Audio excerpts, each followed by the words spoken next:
This is revenant bodies. The ghosts of our former selves have lives of their own.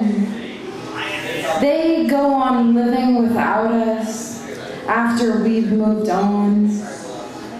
They play the roles in our scenes after our memories begin inevitably to fail and fill the empty spaces with versions of our own stories, our versions of the way things went. They go on unaware of time and its building out from the center of where they are, and they are still collapsed in their fetal positions at the center of it. They are helpless figments of the way things really were. Spectral and formless, they touch nothing in the spaces they occupy, not even themselves, unable to pet the cat as she cries at the door, to notice the flowers or the vine, or the endless tragedies on television, or the way the sun softly rises over their revenant bodies as they lay waiting for your eyes to open, breathless, to tell you their dreams.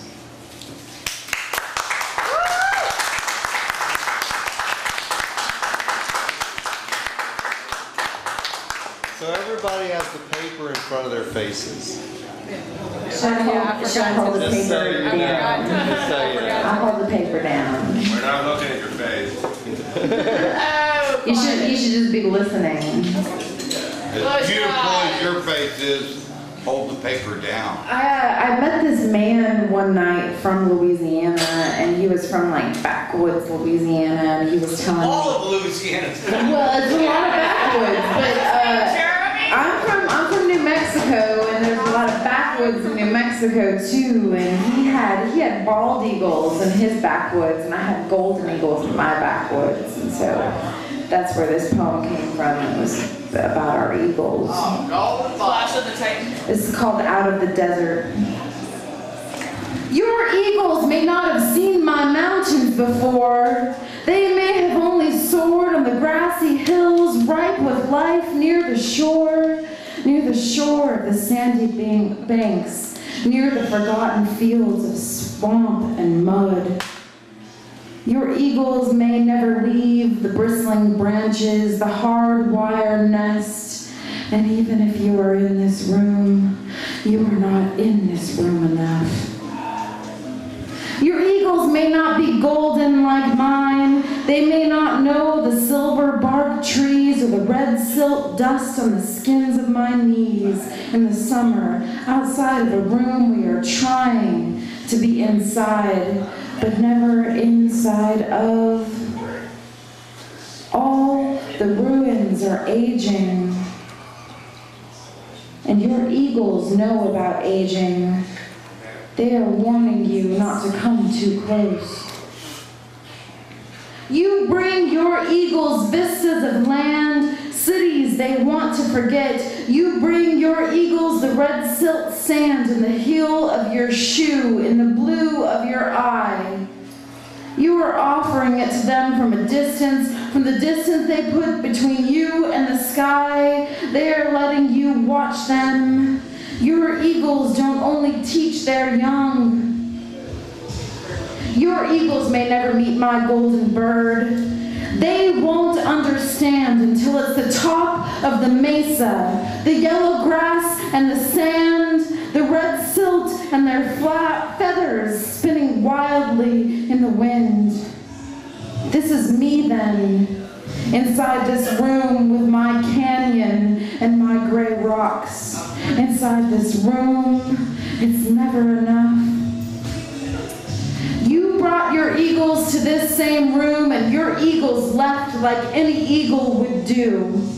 They will not stay here, but always return that same day it rains, that day it rains the same way every year, and you know it by the smell in the air. Your eagles are a lot like mine. Your ocean drips out of the same blue sky. Sometimes this is a room, and we breathe the same air, but there isn't only one blue light. There isn't just these four walls, and there isn't enough room to hold all these landscapes we've tried to drag inside. I can do it!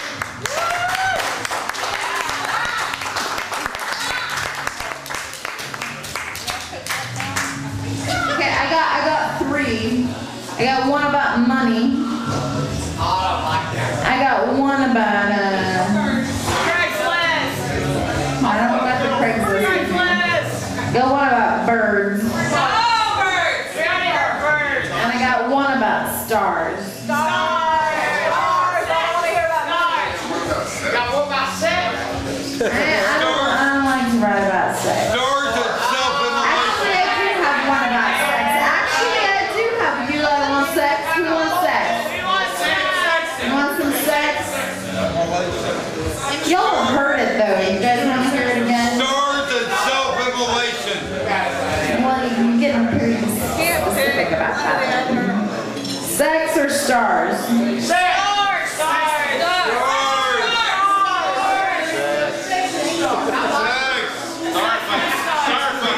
Sexy stars. Sex and stars. You have one choice. It is sex or stars, not both. We want stars.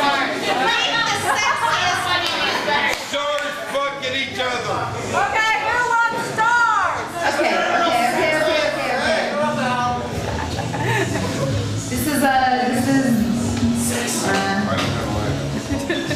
This is called the Midnight Palace. Which one is that? Scars? Stars. Below stars. Y'all wanted sex? No, stars is fine, dude. Midnight Palace, what not? Midnight Palace. I'd like a little sex. Your italicized regrets are listed below. The forgotten birthdays, lost the best things, unthankful feelings, unrequited lovers, smoking cigarettes ever. On the beach, in the heat of the just-built bonfire, yours is the perfect score from the movie montage as the stars begin to fall like the embers of so many things burning bright and then not at all. Your conversations never had to keep speaking amongst themselves. Sandwiches after midnight are perfect fruits like persimmons hanging low in the garden after all the leaves have fallen. After all the leaves have fallen and the gray is taking what it wants. Whenever I've forgotten, I pray. Then count yourself number one. Number one. You aren't much compared to all the rest. It's not really true. You are dancing flames. You are moving in spite of all the paperwork it takes. You are a favorite of someone's somewhere. Houses are built. This one, a habitat, a charity, a real gift, a hay bale house for the earth that the earth can take back, the adobe with great trees, the fantastic mansion in the hills of the promised land, the forgotten paper-thin walls on the prairie meadow, meadow flowers inside, everywhere, even inside. Your monologue now silent, you curl your feet into the sand. Your bare feet know something about the sand. They attempt to convey it is cold, comforting, and deeper and deeper. Time you moved. Time to move the angle of your body earthward or seaward or homeward before the blooming stars remember everything you said.